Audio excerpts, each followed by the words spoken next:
शास्त्र सट्टा छोड्छु मैले बाबा हजुरको फोन आइसक्यो कसले गर्यो अन्य नम्बरबाट छ हेलो हेलो को बोले म ह्याप्पी बोले अर्कालाई स्याहार के त ह्याप्पी भगौडा धेरै भयो नभेटेको यसो भेटौँ कि भनेर नि तिमीले पो नभेटेको धेरै भयो मैले त भेटेको ताजै छ नि चाहिन्छ तिमीले मेरो घर आउनु पनि पर्दैन बसेको भेट्नु पनि पर्दैन मेरो घरको गेट तिम्रो लागि बन्द भइसक्यो है मलाई फोन नगर राख ढोका बन्द भएर के भयो त वाल त अझै पनि नागिन्छ नि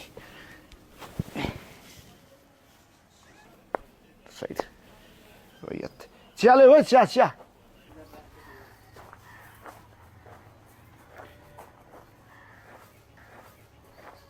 हेलो देउखाजी अनि कहाँबाट छिर्यो बाछे कस्तो कहाँबाट छिर्यो नि यतिको लगा जवान बल भएको मान्छे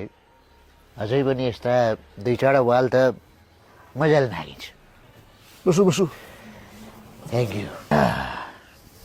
यो के को अमिर जात्रा हुडी फेरि म त फेरि अध्यक्ष भएँ नि देउखाजी यार यो घरिघरि अध्यक्ष बन्नुभन्दा बरु मान्छे बन्नुहोस् क्या यो त कति अध्यक्ष बनिरह त्योभन्दा त बरु आजीवन अध्यक्ष भनेर तपाईँ घोषणै गर्नुहोस् न तपाईँको पार्टीमा त ईश्वरको पनि केही लागेन है तपाईँलाई थाहा छँदैछ त हामी कम्युनिस्टहरू भनेको ईश्वर मान्दैनौँ भन्ने अनि ईश्वरको केही लाग्छ त ठुलो कुरा नगर्नुहोस् एउटा बस्ने धुर्काउनु भएको थियो र अहिले बस्न लायक ठाउँ पाउनुभयो देउखाजी फटारको सरदार हुँदा पनि फाइदै हुँदो रहेछ क्या तपाईँ त भाग्यमानी हुँदो रहेछ नि तपाईँलाई त छोरोहरू उठाइहाले मलाई त ऊ भाइहरू अंश पाएर वक्कै लगाइरहेछन् अरे यार घरै जलेर खरानी भइसक्यो के अंश भनेको त्यही खरानी भयो भने हामी धर्छु तल दिदिनु भनेर वक्क भइसक्यो यार तपाईँ बोल्दै नबोल्ने पर्नुभयो म बोलेकै ठेगान लाउने परे म त पक्का त्यो एकजना कलाकार छन् नि शिवहरि पौडेल भन्ने तिनको फ्यान हो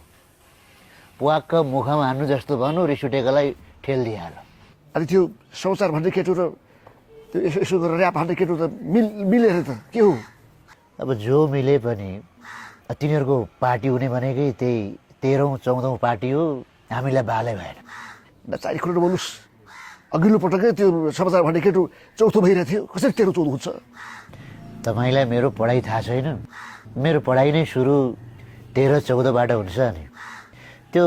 गुनगुन्ने केटाहरूको कुरा नगरौँ तपाईँ गुन भनिरहनु भएको छ गुनगुन भनिरहनु भएको छ तपाईँले गुण चाहिँ के लाउनु भएको थियो तपाईँले गुण चाहिँ अनि त्यो केटालाई सरकारी चामल दाल नुन खाने व्यवस्था कसले मिलाएको भित्र पठाउने व्यवस्था मिलाइदिएको थियो अलिअलि भए पनि भित्र जेल जीवन बिताइसकेपछि प्योर राजनीतिज्ञ हुन्छ भनेर गुण लाएन मैले यसै बिर्सिन्छ केटाहरू जोक नगर्नुहोस् त्यो यसो यसो गरेर ऱ्याप हान्ने केटो पनि हावै रहेछ फोहोरहरू लगेर सिसिडोलमा फाल्छु भन्थ्यो तपाईँलाई त गुड्डुमै छोडेर हिँडेछ नि धेर स्याभेज नहुनुहोस् तपाईँलाई उहाँ यो चुनावमा ढकालले प्रचण्डलाई त्यो टिभीमा समाचार भन्ने केटाले ढाल्ने कुरो छ तपाईँलाई पनि त चस्मा लाउने केटो लडाउँछु भनिरहेको छ नि हामीले सुनेको छैनौँ र तपाईँले फेरि कान सुन्न छोड्नु भएछ त्यो केटाले लड्छु भने आइन लर्न गर्छु भने हो अब त्यो केटो स्ट्याटस मात्रै लेख्छ मिडिया कहिले फेस गर्दैन बोल्न जान्दैन यसो झापातिर गयो भने बोल्न सिकिएला अलिअलि भए पनि छलछाम गर्न सिकिएला नसिक्नु सिकेपछि गुरुबासँगै सिकौँ भनेर त्यहाँ आउन आँट्या हो लड्न होइन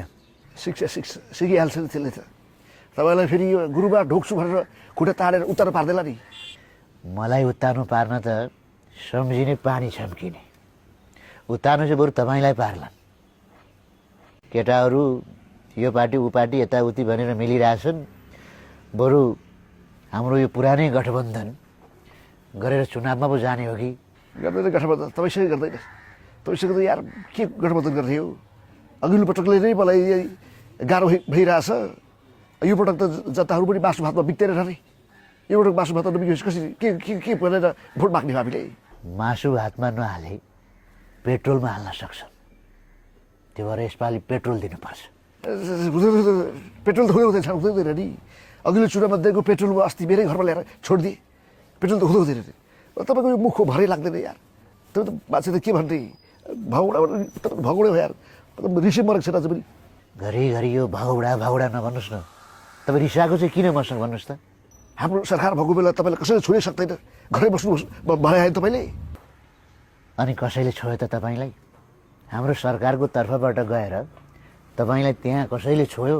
म बचाउँछु, हामीसँग आउनुहोस् भनेर कसैले छोयो? हेर्नुहोस् त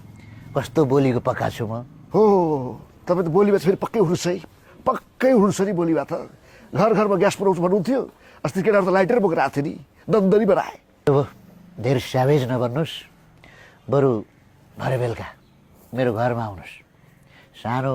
साथीभाइहरूले फङ्सन राखेका छन्, खाना खाँदै गफ गरौँला। आउने सिका त्यही मेरो केटोले बनाउँदैछ नि त्यहाँ कुटी। हे के नाप राख्या यार, कुटी पनि बादशाह तर्साउने खालको नाम राख्नुपर्छ। तपाईँको यो कुटी लुटी भन्ने शब्द चाहिँ खुब फाप्ने। तपाईँ यहाँ कुटी लुटी भन्ने नाम राख्दै गर्नुहोस्, उता जेनजीले आमालाई खुब शक्तिशाली बनाएको बनाइन्छ, दिनदिनै पावरफुल भएर वहाँनिर यसरी हामीलाई गाह्रो पार्ला जस्तो छ। आमाको शक्ति देख्न सक्ने तपाईँले?